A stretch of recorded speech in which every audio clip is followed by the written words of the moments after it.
Good morning mga kuy, share ko lang sa inyo ito, on the click. 3 years na yung unit ni customer yan. Nag-indicate na yung battery niya. Nag-indicate na siya yan. Nagre-red yan, yung sa may panel niya. At tuturo ko sa inyo kung paano ito siya palitan. Yan, dyan. Pag tatanggalin nyo yung battery niya, papalitan nyo yan. Gagamit lang kayo ng Phillips screw dyan. Yan. Tanggalin nyo yung Phillips screw niyan. Tapos, gagamit kayo ng pangsungkit o flat screw. Yan, natanggal ko na yan dyan, hindi ko na napakita sa inyo. Ginamitan ko lang siya ng flat screw, susungkitin nyo. Kasi pagka madumi na yan, katagalan yan, mahirap nang tanggalin. Tapos yan, ganun din, pa-flat screw rin mo, flat screw lang din yung gamitin nyo, susungkitin nyo dyan. Yan, sa dalawang pagitan yan. May aangat nyo na yan, makikita nyo na yung battery niyan. So yan, naiangat ko na mga kuys. Diyan, di ko na napakita uli kung paano ko ginawa kasi naka isang kamay lang yung video, yung gamit ko pang video eh. Yan, meron diyan terminal, dalawa, positive, negative. Tatanggalin nyo lang yan mga kuys. Gamit lang kayo ng Phillips screw. Yan. O kaya kung meron kayong 8mm, pwede rin naman yung 8mm. Yan. Pinabili ko si customer yan, Yuasa din yung ikakabit natin. Yan. Yuasa. Applicable to sa NMAX, Aerox, PCX 160, ADB 160, yan, pwede yan. Saka sa click, yan.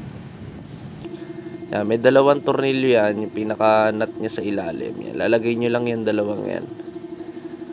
Kasi yun yung maglalak sa kanya eh. Doon sa may mismong positive and negative terminal niya. Yan.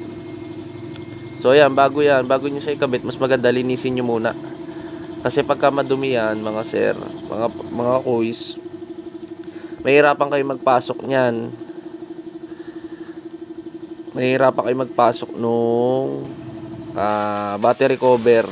Kaya ang ginawa ko diyan, inisprayan ko lang siya ng air duster yan. Ginamitan ko siya ng air duster diyan.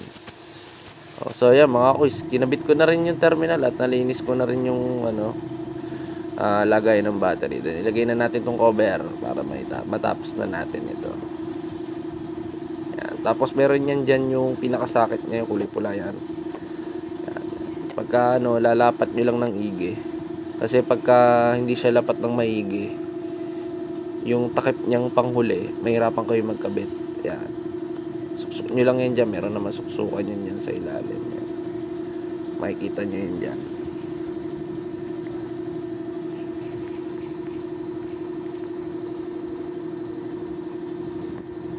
Medyo nahihirapan kasi ako dyan gawa ng isang kamay lang yung gamit ko eh.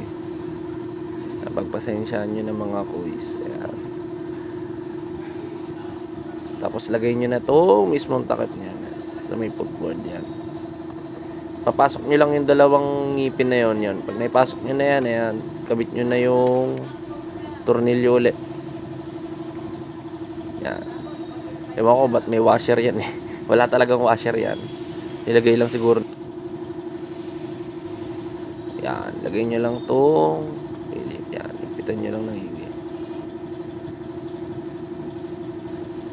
So yun mga kuys, dito nagtatapos ang aking video. Paki-follow and share naman ang ating video. Salamat sa inyo ng marami.